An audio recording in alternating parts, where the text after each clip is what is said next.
Welcome back to another episode of Mindset Mastery. Me and Will are back at it. He did another episode with Connor on the previous episode. That'll be coming out in not too long. Today we don't have like a specific overall topic that we're going to go over, but we're kind of just going to jump into a couple different things and what's been going on in our life lately. And so welcome back to another episode, guys. We just filmed one mainly about fitness. Today we're going to go into a variety of topics not really related to fitness, just because the last one was so heavy on that. But we just wanted to catch up with you guys on how life's going, like he said. So I know you're recently traveling. I haven't heard much about that. Give me a little bit of a insight into where you were, how long you were there, how that was, any interesting experiences you had there. And it seemed pretty cool. So I wanted to hear more about that. It was fun. Me and my brother, we went to Barcelona for 7 days. I did want to go other places, but we just kind of found a lot to do there and didn't feel the need to go anywhere else. I fly standby, so it's like I don't pay for the flight. But standby is like not really working anymore because after COVID, like so many people are trying to travel that like it's so hard to get seats on a plane. So it was hard to get there. And actually on the way back, I had to buy a flight because there's no flights home.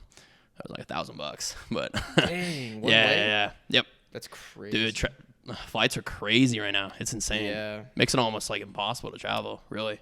But we went to Barcelona for a week. It was a great time. We stayed in 2 different hostels. And this was my first time staying in a hostel. Are you familiar with what that is? Yeah, it's an affordable way to travel if you want to go the cheaper route, which is smart. So.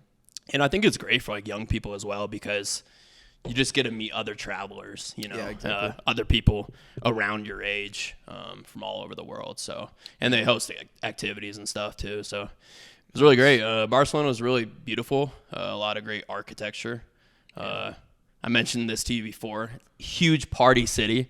That's like what they do there, man. Literally like, just rave through the night. Yeah. They don't eat dinner till 9, 10, or 11. Dang. And then they go to bars at like 12-ish, and then usually they go to the clubs at like 2-ish. Oh my gosh. And then they go to like 4 or 6 in the morning. They're just like plastered by then. Yeah. I didn't really think like alcohol was as big international, but I guess hearing that, it kind of puts it in your perspective. Because it seems like the U.S. is just like so far gone in terms of like degenerates go. So I'm just assuming like the U.S. is worse, but I guess it's like that everywhere. But I think I mean, this is kind of a side note, but I almost do think that we have worse incidents with alcohol in the U.S. because it's more prohibited. Like the drinking age here is 21 versus, I think there it's 18. Yeah, it definitely is. In like Germany, it's like up to a certain percent alcohol. Like, so like you can drink like beer, but not like super hard alcohol at like 16. So and then everything is 18. That's at least in Germany. Yeah, as far as I'm aware, but different countries are different. But it is like so frowned upon, I guess. Which is like a good thing and a bad thing. Like obviously, if you're like 14, you shouldn't be drinking. But if you're 18, there's people are gonna find a way to do it anyway. Yeah, so it's absolutely. Like shunning it is just gonna make people want to do it more and have to be more secretive, and then you get like drinking and driving because you think you're cool or whatever. It's just. Yeah, so exactly. So it's a different culture for sure. But it was a really awesome place. I've only been to 2 European countries. Spain and the UK. London. So I did like London more than Barcelona. Just I think the architecture was cooler in London. But Barcelona was great, man. I mean, a lot of people talk about it as like, especially being like number 1 place to go to party. So that's crazy. One cool event they had was San Juan. It's a festival they do only one time a year, and it's like their biggest festival. It has something to do with religion, and then also like the summer solstice. Not too familiar on why they do it, but basically everyone just goes to the beach and parties all night. So they set off fireworks all night and do bonfires, and you just party until the sun comes up. Oh my gosh. So that's what we did. It was pretty crazy. Dude, that's like so different from what you normally do, because you're normally like going to bed early, waking up early, getting the day on. And we'll go into more of that later on your routine, how that's like kind of been thrown off since then. But absolutely. But what were the people like there? Honestly, dude, not many people spoke English. Dang. which we assumed in a city like Barcelona that's more like mainstream. And tourism is probably pretty big there. We especially thought this time more of the year. people would speak English, but it was really hard to find English speakers. Wow. The only place I was really able to like connect with people was the hostels. Yeah, because travelers. there's people who spoke English. But other than that, I mean, everyone seemed really friendly. Nice. I mean, a lot of times you have locals, like, you can tell they're kind of making fun of you if you're a tourist. Yeah. When they're talking to you or something. Like, actually, this was a little funny. We went into a little convenience store to buy some wine because we were going to the beach. Yeah. A little wine and a beach night. But basically, the dude was saying something in Spanish or Catalan. I don't know if that's how you say it, but that's the other language there. Yeah. He was saying something like, what he was saying is, do you want a bag?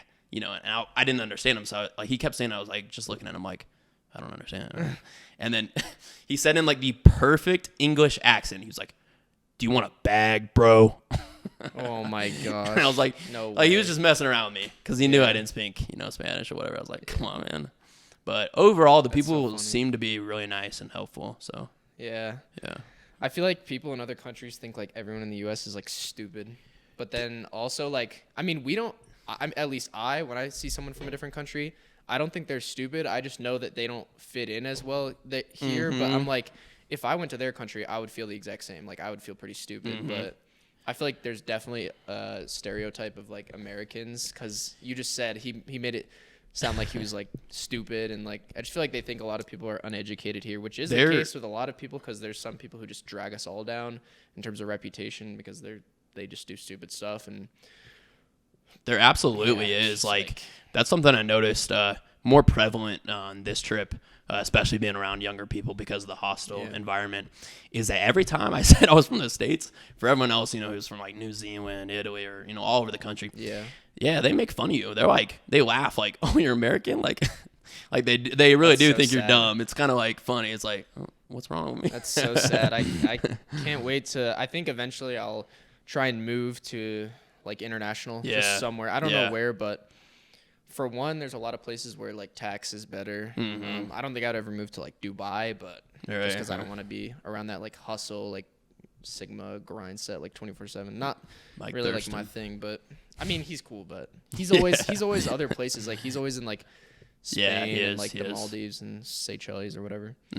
But I think I definitely want to live like somewhere other than the U.S. because I think it's a lot less like stereotyped, and also it's just a lot more calm there. I feel like life's more simple there because there is like politics going on, and I don't get into like conspiracy really because I just don't have enough mental energy for that. But the U.S. is definitely not going in the best direction in my opinion, and I think the other countries are a little bit further behind in the downfall, which is a good thing. So I would want to go there just for more of a peaceful life. And then also you could say you're from somewhere else, not the States, and you just not get made fun of as much. Right.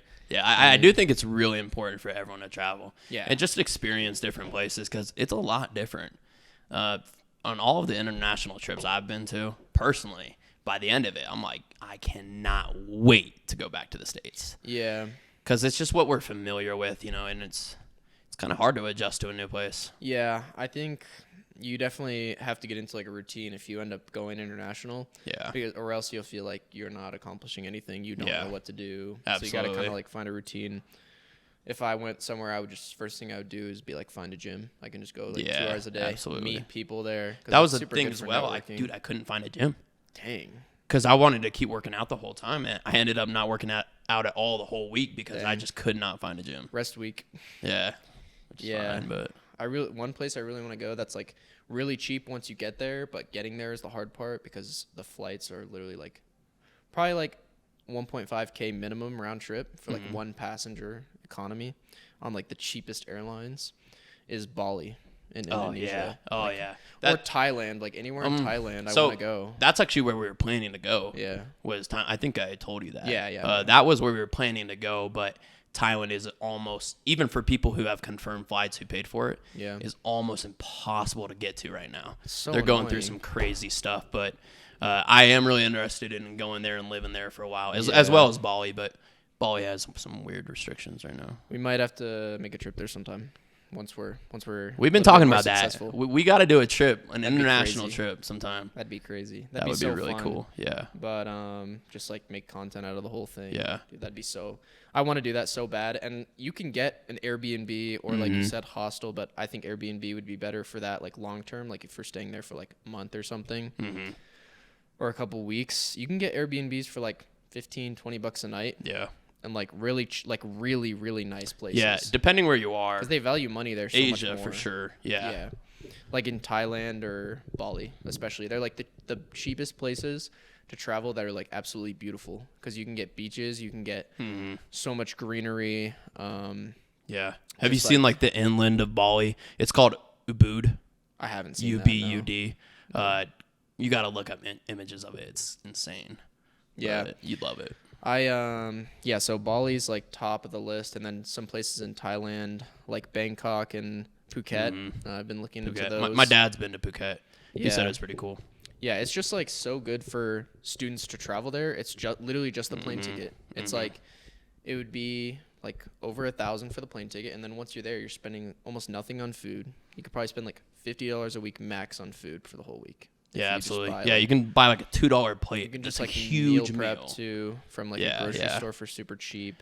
Yeah, so if you can make your money online, you can absolutely live cheaper. Yeah, in and other places. You go there, you're still making money. You could make the whole money back from the trip in a week if everything's going well, like making money from like online and passive income streams. So I'm trying to just build that up now, so then eventually I have the opportunity to go on a trip like that and not have to worry about money. Yeah. Or being away from making money for like 2, 3, 4 weeks or more. But that's my like short-term bucket list. Like I want to do that in the next year. I want to go international and just like live my life freely, do whatever I want, wake up, go jump in the ocean and not like fly a drone, take some like cool drone footage, just like relax and just get away from everything here. Yeah, it's just like so freeing for your mind and stuff. Like I'm sure it was nice to kind of like switch off for a little bit, even though you said you felt a little bit out of routine and like you wanted to get back. Absolutely. I'm sure it was like a little bit of a relief. It just feels like a weight lifted off your shoulders once it's like you're there. So you can't control anything back here anyway. So you might as well just like relax and kind of get to let your mind go free. Yeah. I think I've always set my like desired goal like was to move international and live there, kind of what we're talking about, and make money online. But it's kind of shifted a little bit now, just because I want to be here where I'm living right now, with my friends, certain relationships that I have. I want to keep developing those. I don't want to miss out on those.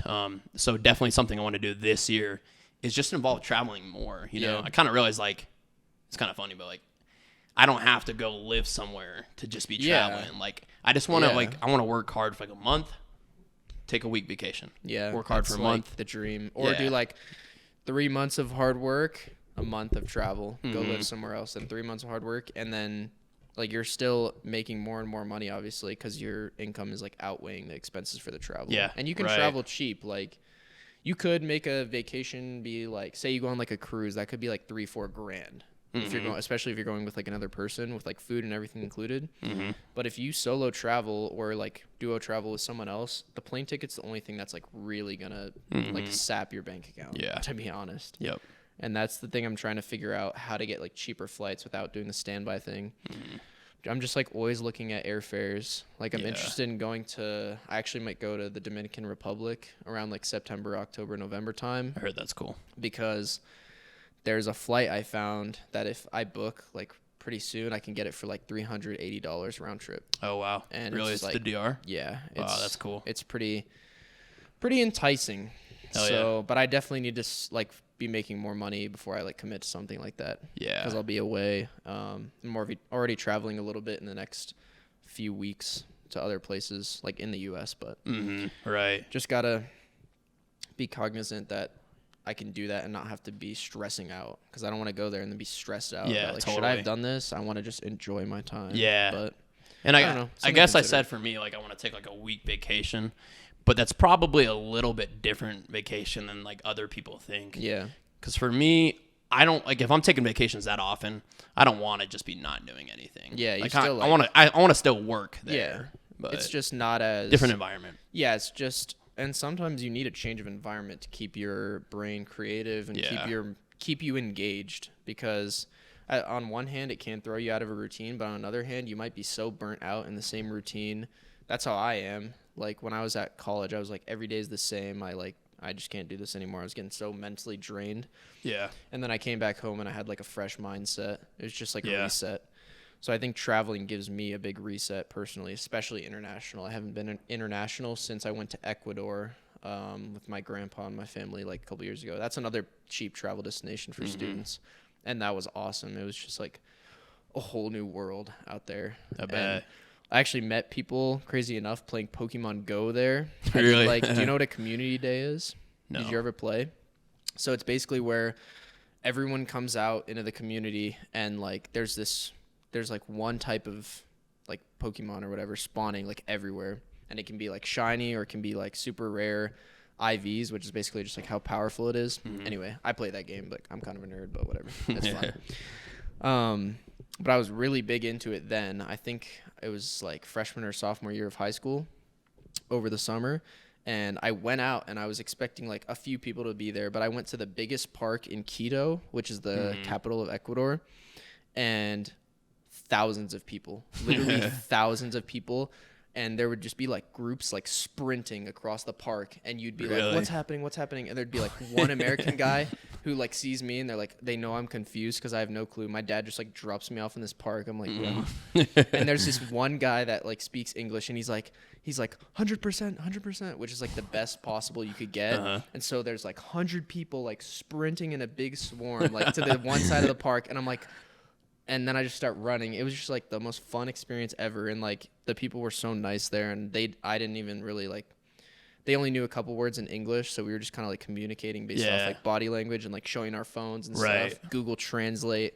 It was just such a cool experience. And that was one of the times I realized like these people like love their life here, but it's just so different from the way I live. Like it's completely different from living in the States. Yeah. And there's like pros and cons to both, obviously. Like I'm sure they deal with their own struggles, but for sure, it was just so cool to get into that environment and just see different scenery. So I just want to travel international. There's just something about traveling international that you just can't get traveling the States. Even if you take a 8-hour flight across the entire country to go to like Florida, while the scenery is different and you have beaches and palm trees and all this different stuff, it's just so different when you're in a different culture. I don't know. There's something about international travel that's just like so good. No, I definitely agree. That's kind of why I was saying I think everyone should travel. It just gives you so many different perspectives. For sure. And in some ways, it can also make you like really realize what you're grateful for. Yeah, for sure. And you're like, wow, we're so like privileged back here. In the U.S. Yeah. To have, especially just like successful parents who are able to like provide for us, put a roof over our head. Because when you go international, you see a lot of people who are still so happy with their life because they don't know any better. They don't know anything more than what they have, and their circumstances might not have been as good, but it does make you definitely appreciate life. And then I feel like that also allows you to like connect with those people more because you have not really like sympathy for them, but you guys have struggles in different ways. Like I think we might have more mental struggles, but they have more like situational / physical struggles. So we can kind of relate on different things, but be so connected but so far apart at the same time, if that makes sense. Yeah, totally. For sure. But well, yeah, we'll have to plan a trip. Dude, we gotta do it. That'd be crazy. That would be fun. We could it'd be worth the investment if take the pod on the road. Yeah, we'll do international episodes. That'd be so sick. Like we're just at our Airbnb with like a crazy view in the back. Just set up the pod. That'd be so fun. That would be crazy. You know how fun that'd be? That'd be like a life-changing experience, bro. Manifesting it. Yeah. We're saying it now. We're going. Within the next 2 years, trip guaranteed. All right, next 2 years. Yeah, because I got to be making like gotta be making a steady income, so then I can not have to worry about like spending the grand on like a plane ticket. But hopefully, can find something cheaper. I might just jump on it. I'm just starting to take more risks because it usually pays off when I go head first into something. It just pays off. So why wouldn't I just take more risks? I have nothing to lose. At our age, we have really like not that much to lose. No, we're so young. We got so long. It's like if you fail, the more you fail now, the faster you'll succeed. Really, the faster you'll learn. Like the faster you'll learn, which then leads you to not make so many mistakes. And the fact that we're starting younger, it just gives you more room to take risks and More not time. have to like worry about what happens. Yeah. Because even if the next year goes horrible for me, I'm literally just going to be in the same place I was with a little bit more money and a lot more knowledge. Yeah. You'll be closer to that success because you've already tried things that failed. So there's only a certain amount of things you can still try before you hit the one thing that's like, that's it. That was the game changer. And, I've talked to so many adults where they've had these opportunities to, like my dad, per se. He's had these opportunities to go into these entrepreneurial ventures with other people that have done really well.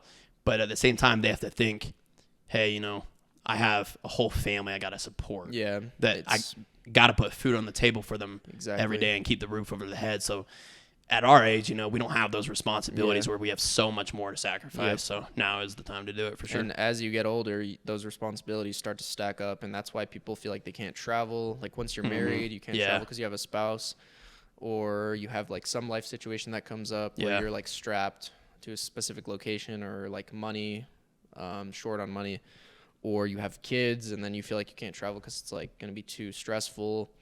It's just like every single year those responsibilities go up. So I'm like, why would I push off my dreams essentially for longer when I could do it now with so much less risk involved? I still have to take risks, but I have so much less responsibility that would make me fail.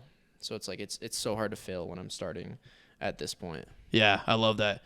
Something that is intertwined with that, I don't remember exactly what he said, but I was talking with my mentor in the construction area recently, a couple of days ago, and he did say something, and I don't think this is always true, but in the big picture it is true, that you'll never have like less responsibility than you do right now. Yeah, exactly. Because that's just how we live our lives, the more money we make, the more we elevate our lifestyle and things like that. But so I thought that was kind of a really interesting thing when he said that. I was like, dang, that's so true. Like, it is exactly true, because you can't go back. Like, you can't go back in the past. Yeah. And sure, you could relinquish responsibilities, but then you wouldn't be in the position you are right now. So it's like you really you will never have as little responsibility. Like, there's no better time to take a risk than like right now. Exactly. Because if you push it off, you're either going to regret it, or you're going to be missing out on something that would have gone so well. Yeah. God, the amount of times I've failed, dude. The amount of businesses that I've started and, trying to make work is crazy. Or not even fail, but you just realized that wasn't the direction you were meant to go. And it depends how you look at it, your perspective. Is it a failure or is it a learning lesson? I kind of just call it a failure. But, like, I know that the only reason that, certain things are starting to work for me now, like this business right now, is because I've started so many businesses that didn't work. Yeah. So I learned how to do those little things. I learned, what it really takes to have success in different areas. Yeah. That's a good segue into what I wanted to talk about next, which is just how your business is going since you have been traveling and then you came back. I see you've been doing a couple more jobs lately. It seems like it's picked up a little bit. Yeah. At least from what I can see. They're just like me and you talking in social media and stuff, but just let me know how that's going. Just give us a little update on the business and how it's been since that bad review kind of tanked you and you were kind of like starting back on the rise up. Just let me know how that's going. Yeah, it's been doing a little bit better because I have gotten quite a bit of reviews from new customers and old customers. That's good. That have bumped it up. I think I'm at like 4.6 or 7 right now. Okay. Which it's just looking a little bit better. Definitely getting more jobs. Getting quite a few repeat jobs right now from repeat customers is what I mean. That's good. That's what you want. Yeah, absolutely. Shows that I'm doing good things. By the way, your mic's about to fall off. It's so close. I'm always having problems with the mic. That's funny. But yeah, it's going pretty good overall. I have a goal this month, which is to just do 10K in business, make 10K to myself, not subcontractors. Yeah. And it's kind of weird in this business. Like, it can sound a lot at one moment, and then I can make 5K in just 1 week. Yeah.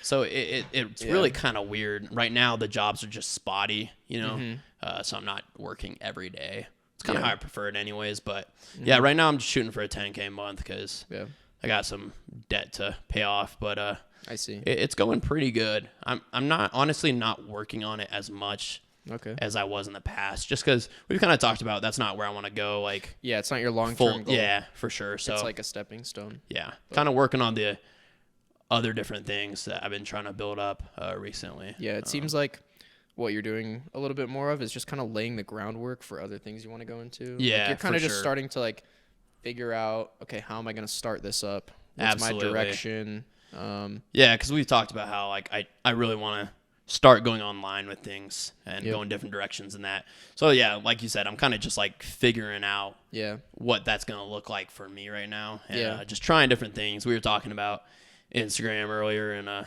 some different things I could try out. But yeah, so I'm just figuring it out right now. Yeah, and that's, I think, a lot of what I'm doing this summer and going to be doing this next year is just like figuring out what direction I want to go in life. Because we were like talking about earlier how you have to figure out what works for you and what doesn't, and that's by trying so many different things. Yeah. You don't want to spread yourself so thin that you can't be good at one thing, or you could like you're just average at everything and doing like kind of decent. And we were kind of talking about that with social media too, but it takes experimenting to find out, one, what you like, two, what you're good at and what like works in terms of just like success and just how well it's flowing, and then three is how much money you can make from it. And the intersection of those three, like think of it as a Venn diagram, the intersection of those three things is like your sweet spot. It's like, what can I do that fulfills me, helps other people, and makes money? Like that's literally the dream. That's perfect what you said right there. Yeah. Honestly, that's perfect. But it's hard, Yeah, so that's really what I'm doing. It's just a lot of figuring out, and I can take that time right now because, one, I'm still working towards my goals. I don't have the it thing that works really well right now, but just talking through it and really like experimenting with a bunch of different stuff, doing what I know works, which is like just trying to grow on social media. Yeah, and you're seeing really promising results too. I mean, how long ago did you start the Bergs training? We're going to go into this now? Sure. All right.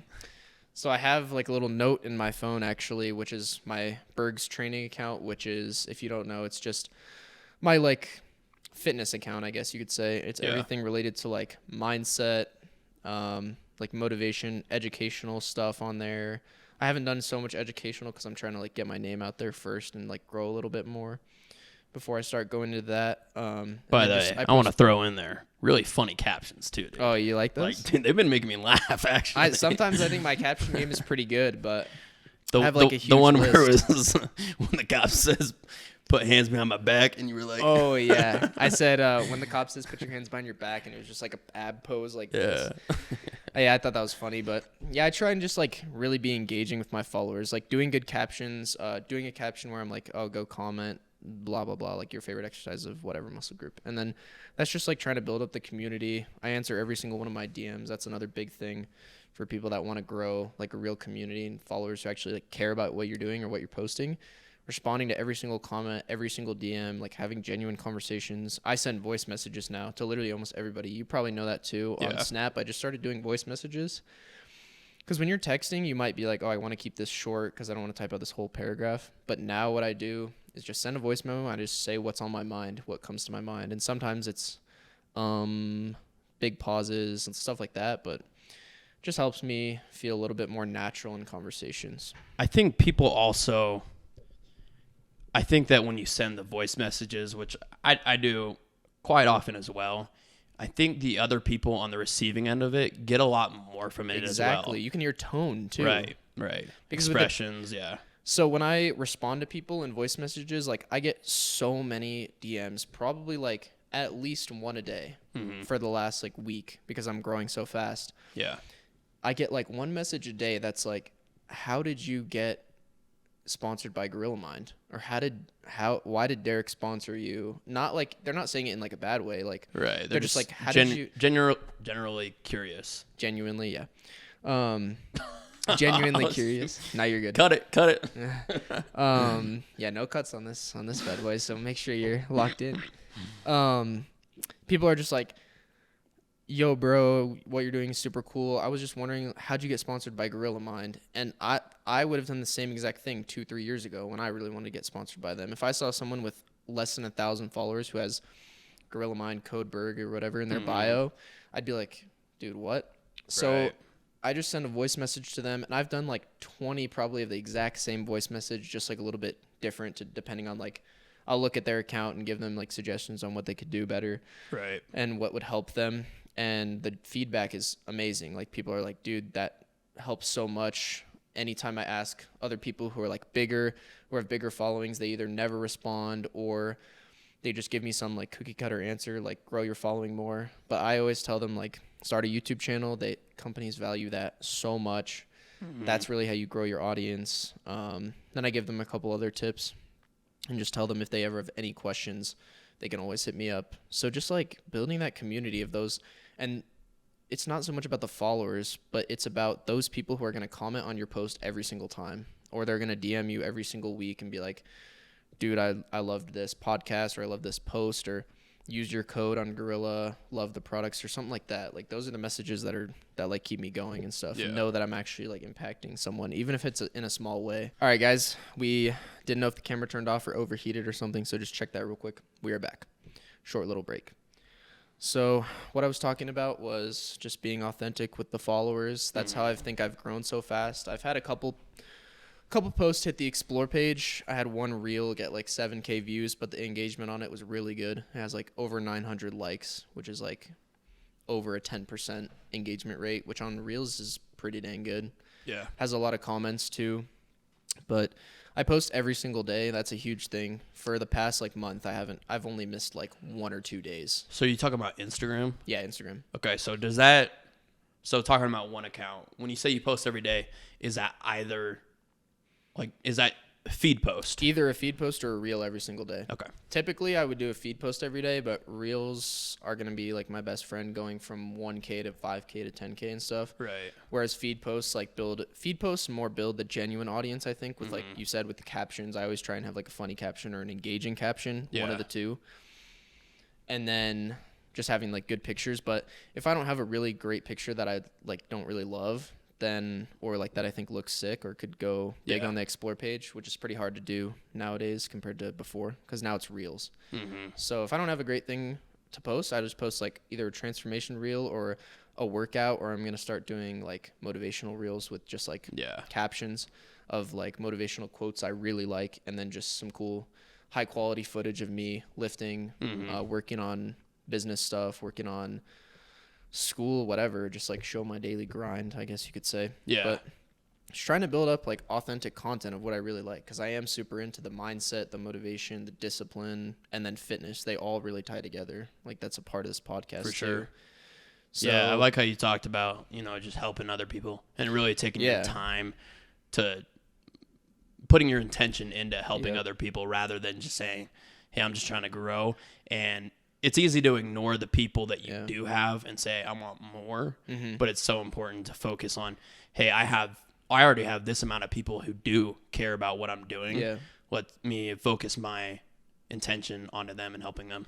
Yeah. And if you have, say, like 10 million followers, but you have no one who like, they just think you look cool and they just follow you because you look cool, or say, no shade to like all the females out there, but if you're like a girl posting like bikini pics every day and you have 99% male audience who just follows you for your body, you don't have any, is that really going to be fulfilling for you? Like you're not actually connecting with your audience. That doesn't go for everyone, obviously. Like there's obviously like girl influencers, you could say, who have like really great content and are really inspirational to a bunch of girls, but that's just not the type of content I want to do. Just like, oh, look at me, I'm big influencer guy, sponsored, and I look sick. I don't want that to be, I want them to be like, this guy has taught me something. He's helped my mindset, things like that. I've learned a lot from him. He's helped me grow mentally and physically, like get bigger, get stronger, nutrition advice, stuff like that, and then mindset advice.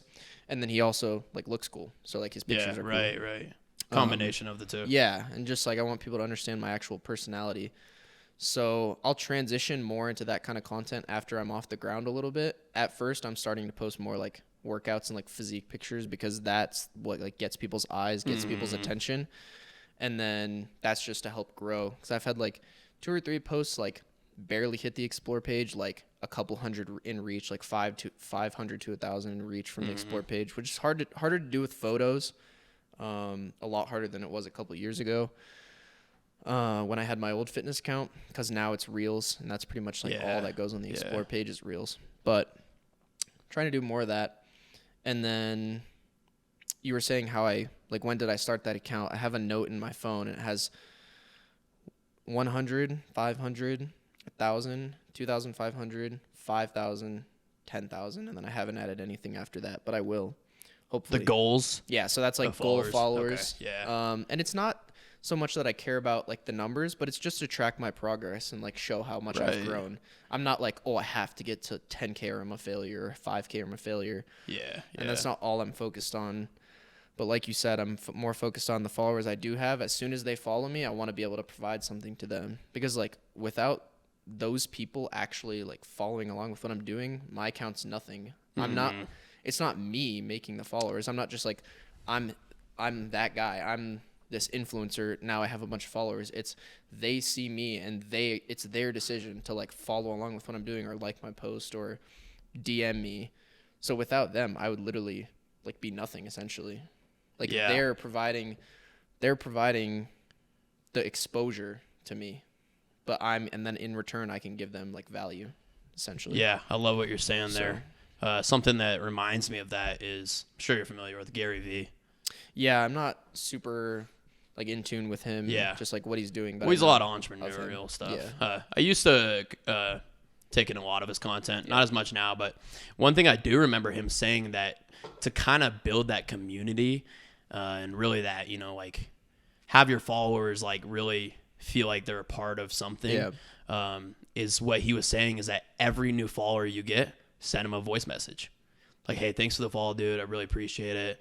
Saying something else, Dude, if I did that would take me all day. Man. But would it really, though? If you, like, just something really short. Yeah. And is there one that you could even copy and paste? I definitely should can you copy and paste voice messages? I'm not sure. That's why I said I'm not. I don't think so. But even a DM, like even a quick DM would be cool. Yeah. That's a good idea.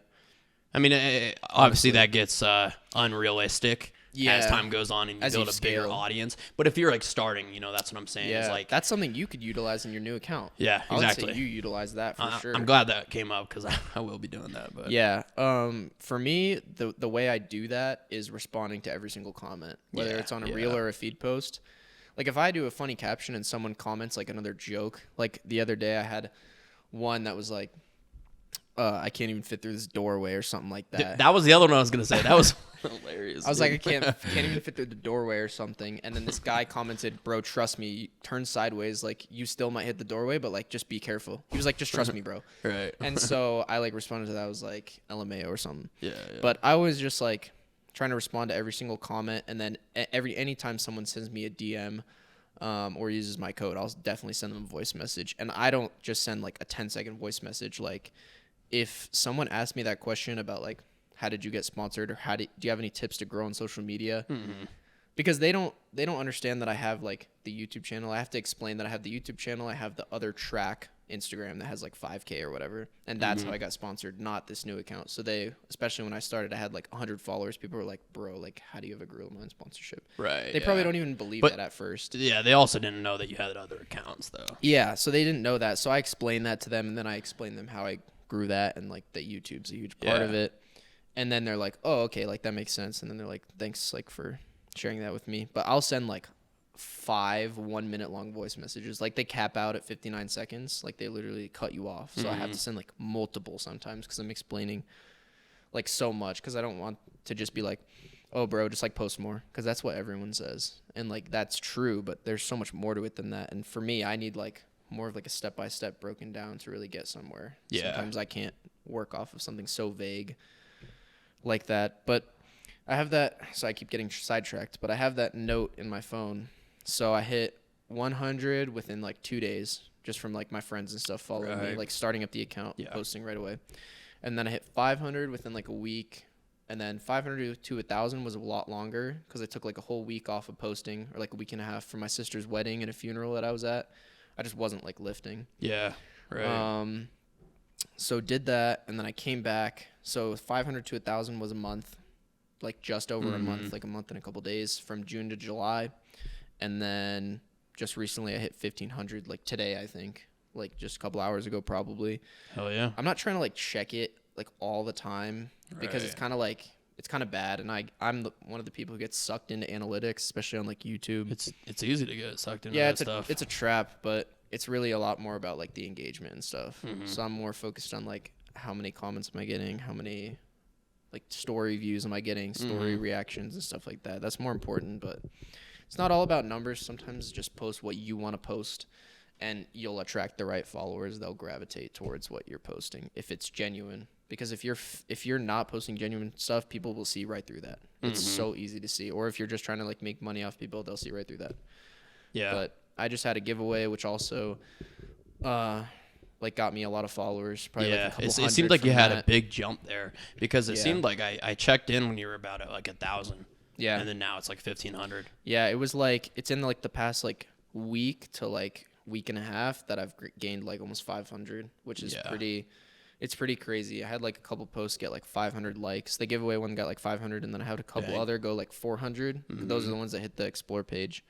So I went from getting like 100 likes a couple weeks ago to like 150, 200, and then it went from like 200 to like 400. But it kind of depends on the post, and then that reel just like is steady. Like the reel is just continuing to go up. So I showed you earlier my reach, like my insights or whatever, and like the reach to non-followers is pretty good. Like that's the white bars above the blue, and the reach has been pretty good. So I just need to ride the wave and just keep posting every single day. That's like one of my main focuses right now, because I want to build that up. I think I can build that up. It's going well. So I started it May 23rd, I believe, like right when I got back from college. Yeah, that's awesome. So you're definitely seeing it pay off. Yeah, it's been like a month and a half, and I'm happy with where it is right now. So I'm just gonna try and scale that, and then might even start like a lifestyle YouTube channel based on that. So since we're focusing heavy on content right now, I know we don't have a ton of time left, but I want to ask two different questions. Since you've had the recent, like, you're seeing good results on the Instagram, and then you also just hit 1,000 on YouTube. Congrats for that. Thanks, bro. Two different questions. If it's too much, you can only do one, but top 3 tips for going on YouTube from what you've learned so far, and top 3 for Instagram. Oh man, that's a deep one. You can do one for each if I'll do one for each right now.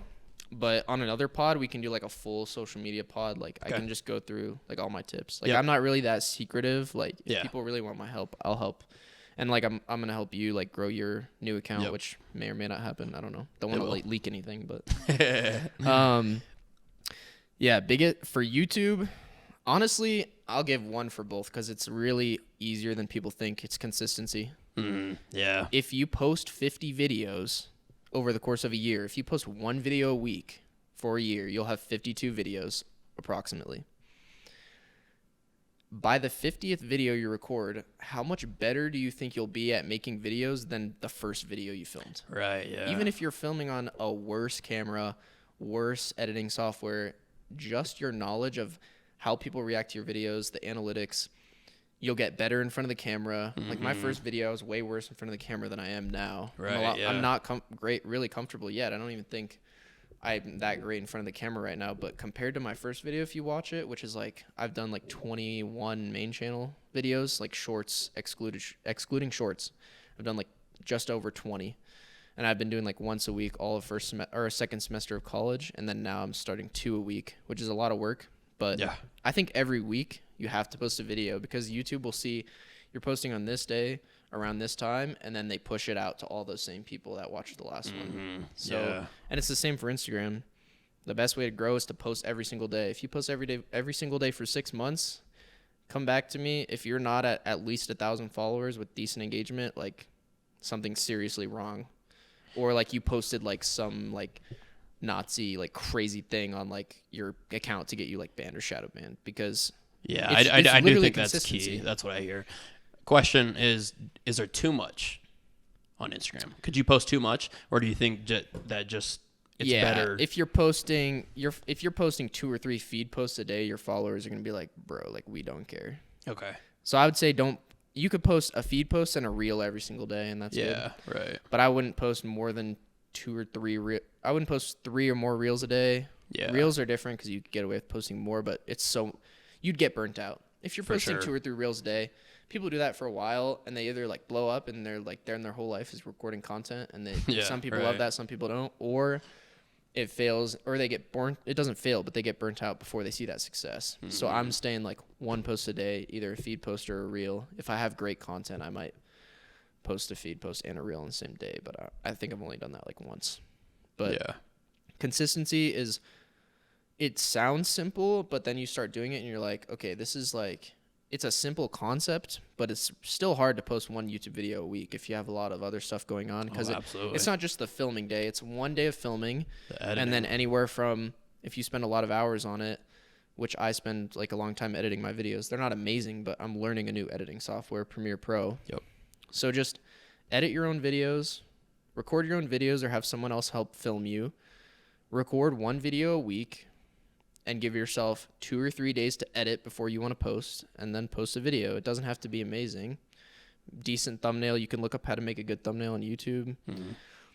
You can come up with good titles or use ChatGPT to help you with good titles. vidIQ is another good platform for like keyword research. Are you using ChatGPT for your Instagram captions? No. Okay. No. I was wondering. I would maybe use it if I was doing like an educational post on like a certain topic, maybe, but I don't use ChatGPT. Doesn't have that good of a sense of humor, bro. I'm like, come on. Yeah, no, it doesn't. But yeah, I would say like consistency. It seems so simple once you do it, but before that, people are like, oh, I gotta post 1 a week. That's like so hard, but it's really not. Yeah. If you really want it, you'll find a way. That's like, if you really care about it, you'll prioritize it. For sure. So that's what I would say. Consistency is key. Real quick, do you want to talk about how you've kind of been like a little bit out of your routine lately and how that's been? Maybe just for like 5 minutes. You think we got time? We can go into it on another episode. Yeah, let's just do that. Okay. You want to talk about this last thing? Yeah, so tomorrow we are filming another podcast episode with our biggest guest yet. We haven't filmed that many episodes, but it's someone that we are super excited about. His name is Levi Mack. Some of you know him, especially if you're into fitness. Some of you don't. Yeah. But he was a lot bigger in like the, I'd say 2018, 1920 era. He'll talk about that, I'm sure, in the episode. We want to ask him about that. Something just happened with his account reach where I think he might have pivoted in a different direction with content. And it was during COVID, and his followers just started to kind of drop off.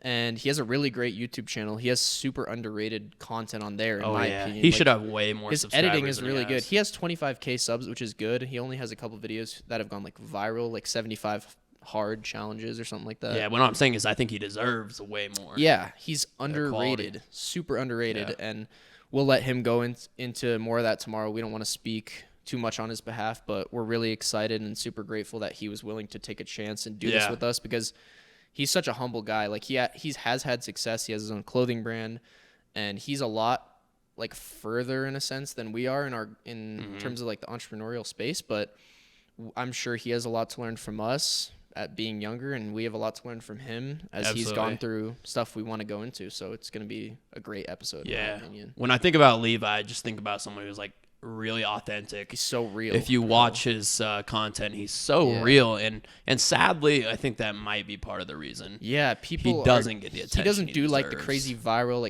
he never clickbaits or anything. He's just like, he posts his life. He posts what he thinks is genuine. He talks about his struggles, which I've seen in a lot of his videos. Yeah. So real. Yeah, he followed me on my track account a long time ago, and he's just always followed me and always commented on my stuff. I don't even know why. I have to ask him if he remembers when he followed me or even why he followed me. Yeah. I don't know how much he even really knows about like me or my story, but we just connected because he actually reached out to me surprisingly, DM'd me and was like, hey, bro, I know you're based in Colorado. I'm coming out there. If you want to make a YouTube video together, let's do it. And because I think he knew I had my YouTube channel. And then I was like, yeah, we'd actually love to get you on our podcast that we just started up. And he's down, so we're going to have a big day tomorrow. It's awesome. Yeah, super excited to pick apart his brain. But yeah, I think that's it for today. A little bit of a shorter one, but kind of random too, but just good conversation. Bunch of different topics, but we just wanted to catch up, give you guys an update on what's been going on with social media and both of our lives and traveling and stuff like that. But yeah, I think it was a good episode. So definitely. Yeah, thank you guys for watching. Is there anything else before we end off? No, just tune in for the next episode. Yes, it'll be 1 week from when this episode drops. So stay tuned. Oh yeah. All right. See you guys. Thanks for watching.